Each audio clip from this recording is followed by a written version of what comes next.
Et si une simple signature à Moscou avait ruiné 3 siècles de suprématie britannique sans tirer un seul coup de feu? Imaginez, Vladimir Poutine, assis derrière son bureau au Kremlin, signe une directive qui, d'un simple trait de plume, efface l'hégémonie de la City de Londres sur les mers du globe.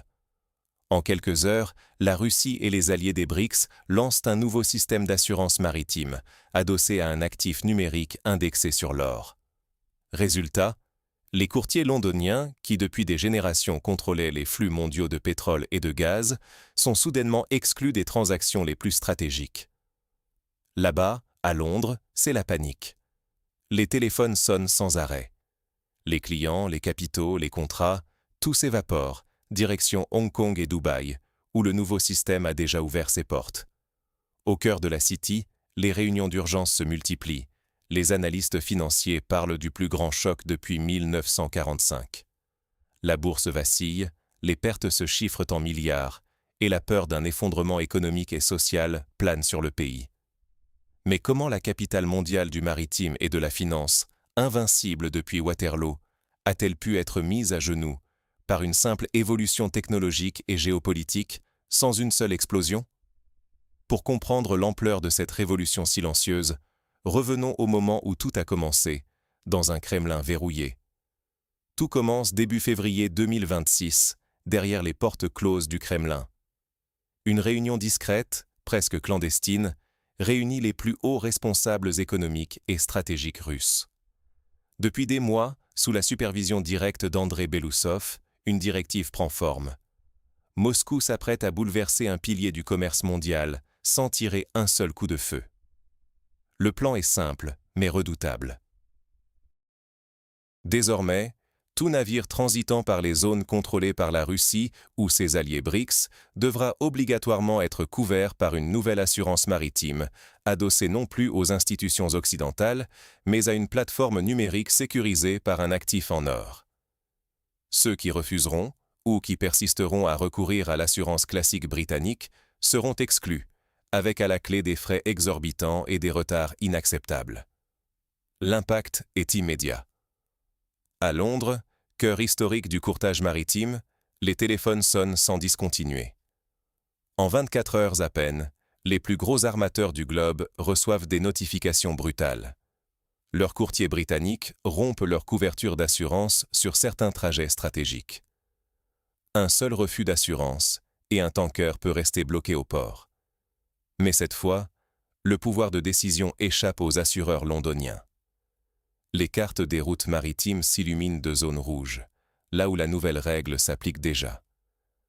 En quelques heures, les analystes comprennent l'ampleur du séisme. 40% des contrats de transport énergétique pourraient basculer vers la plateforme BRICS en moins d'un mois. Une plateforme digitale qui fonctionne en dehors du système bancaire occidental avec des transactions instantanées garanties par un jeton numérique indexé sur l'or. Plus de SWIFT, plus de Citi, plus de New York. Pour la finance britannique, c'est une sentence, perte immédiate de parts de marché, marginalisation du système traditionnel et surtout, perte de contrôle sur des flux stratégiques. Mais ce n'est que le début. La riposte, ou plutôt l'incapacité de riposte, s'organise à Londres. Dans la City, le choc se propage plus vite que n'importe quelle crise financière moderne. À l'aube, tout le monde tente de garder la face. On parle de divergence technique. Les communiqués gouvernementaux martèlent que les marchés restent stables. Mais à l'heure du déjeuner, la façade craque. Autour de la table du comité Cobra, l'ambiance est électrique. Keir Starmer, visage fermé, sort de la réunion en promettant que le Royaume-Uni ne tolérera aucune remise en cause de la liberté de navigation, aucun chantage économique. Le ton est martial, presque une déclaration de guerre froide, mais une guerre des flux et non des armes. À la Banque d'Angleterre, les alarmes s'enchaînent. Les analystes calculent qu'en 3 mois à peine, jusqu'à 30% des revenus de l'assurance maritime pourraient s'évaporer. Ce n'est pas un simple secteur qui vacille, c'est tout l'écosystème de la City. Banques, cabinets juridiques, auditeurs, tous dépendent de ce flux vital.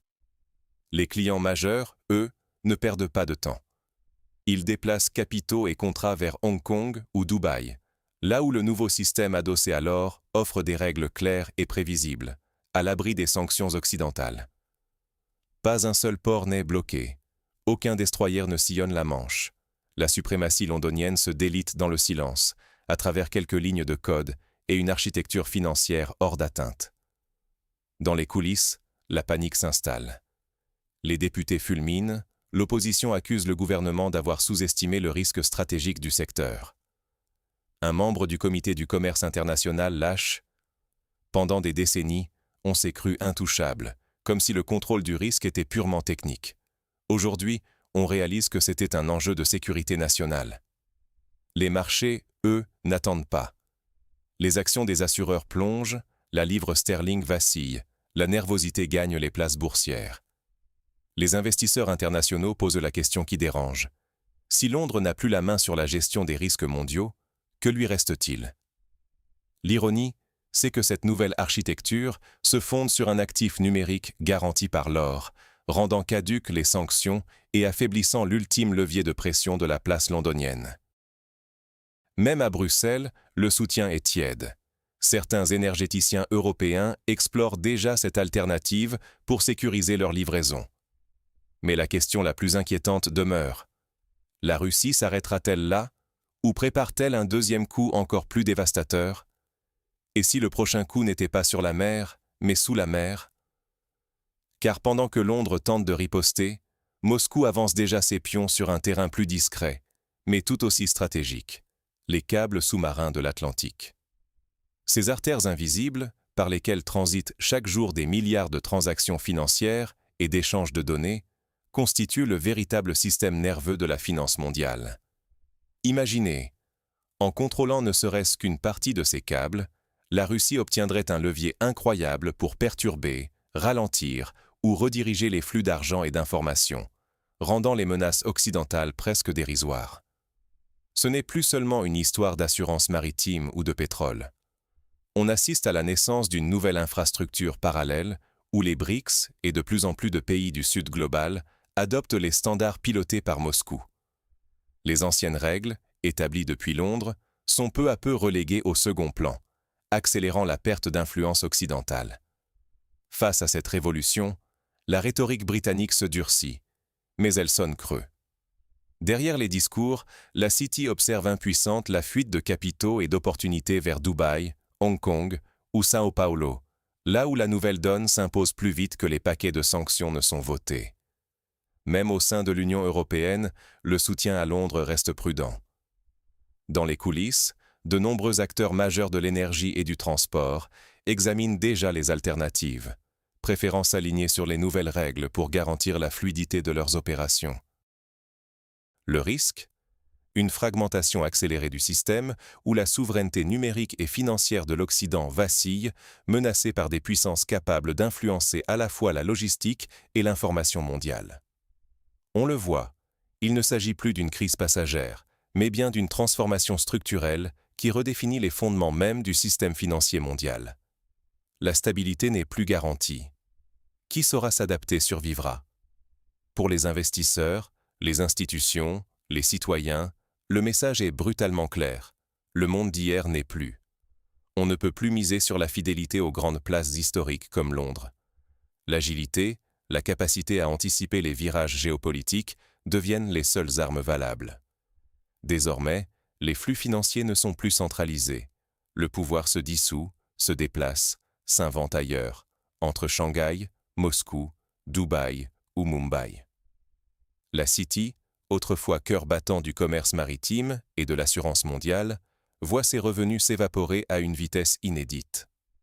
Les pertes se comptent déjà en milliards de livres.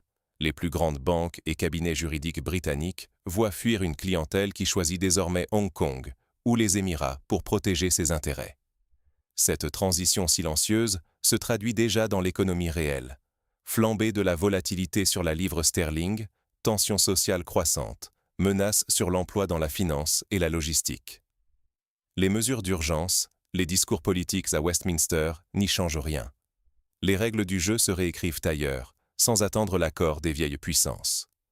Les États incapables de s'adapter à cette nouvelle donne risquent la marginalisation, la perte définitive de compétitivité, voire une fragilisation structurelle de leur économie.